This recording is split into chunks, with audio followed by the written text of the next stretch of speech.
contact with us, and he's a biker. And interestingly enough, he is involved a little bit in illegal racing. He said he could organize this whole day of bikes and madness. He said he's not going to take his helmet off because he doesn't want to be filmed, and for obvious reasons, because of illegal racing. He's got some GPS coordinates for us by some temple or something, and all the guys are going to meet, and then they do it like really early in the morning, so they obviously avoid traffic and probably the police. So I could be, this time tomorrow, I could be in jail. Who knows? Anyway, we'll give him a go.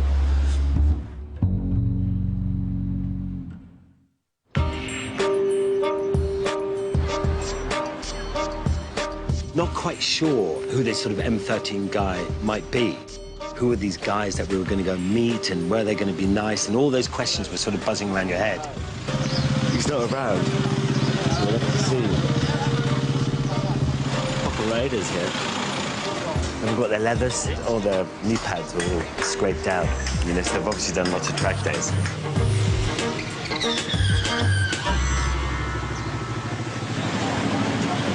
Borman. Hey, dude, how are you? See you. You all right? Yeah. Sorry we're running a bit late. Just nervous. I got all these guys breathing down my neck. Perfect. Well, it seems like a big bunch of guys here. Bit too many. We can't count. And here's the police already. It seems that the police have been tipped off about our early morning meet. I don't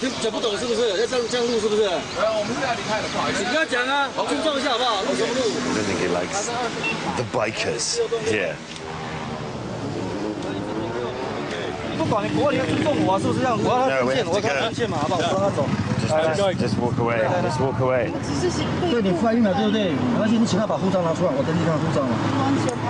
But what have we done? You said we're filming about his permission. It's a language communication, that's all. Claudio, who didn't understand what he was saying, so we're very sorry. He was saying it in Chinese, which was difficult. You apologise on our behalf because we don't speak Chinese, so Claudio didn't understand what he was doing. Eventually we calmed down the policeman and said that we'll fuzz out your face and we won't use it. And that seemed to be good enough for him. So we finally managed to get on the bike and headed off just down the road to meet all the others. I wonder how many times we're going to see the police today. Do you often get hassle from the police? Yes. Yes. All the time. Speeding tickets. Speeding tickets. But it's only been like the last sort of 3 years that you can have big bikes here. So what did people do before? Before big bikes were legal in Taiwan, there was roughly 20,000 illegal big bikes. And I think it was better back then because you'd ride in big groups, no one had license plates, no one had to worry about fines or anything. And the police, if you were with a group, they would leave you alone because it was too much of a hassle. And the rule was if you're riding by yourself, you couldn't stop at any red lights because you stopped at a red light, a cop might come running up behind you and pull out your keys. Yeah. So it was heaven. I used to do this when I was a bit younger. We used to go and meet and have a good little burnout. But these guys go quite quick, so we'll have to just make a judgment on how fast I want to go.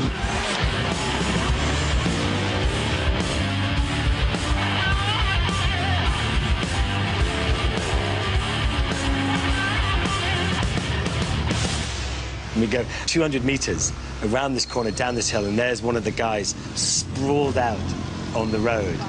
Well, that's what happens with overexcitement.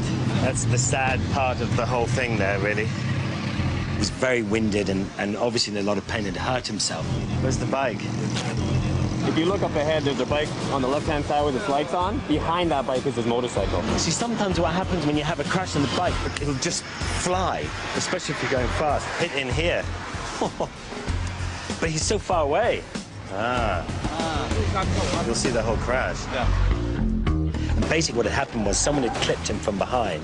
He'd come off, and his bike had carried on down the road and just smashed into this fence. And that's why we couldn't find the bike.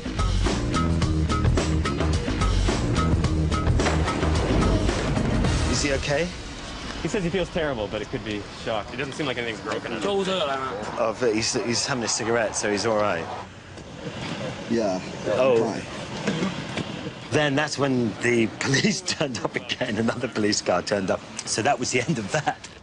2 police cars and a crash is enough to say, you know, someone's telling us not to carry on. Not to be deterred, M13 took us somewhere we wouldn't be bothered by the police. Its original name was Taiwan International Speedway. Now the new name is, 你现在的名字是什么? LTNS now. LTNS. Long time no see. Long time no see. Let's hopefully not. And he'd organised a little surprise for me. Look at that. What an engine. That is awesome, isn't it? This car's a drifting car. It's not racing. It's all about style and about drifting around the corners. So we're going to have a go at that. How long have you been drifting? Past 5 years. 5 years. And do you win many competitions? Yeah. Yes. Wish me luck, guys. I'm going to be sick as a dog at the end of this.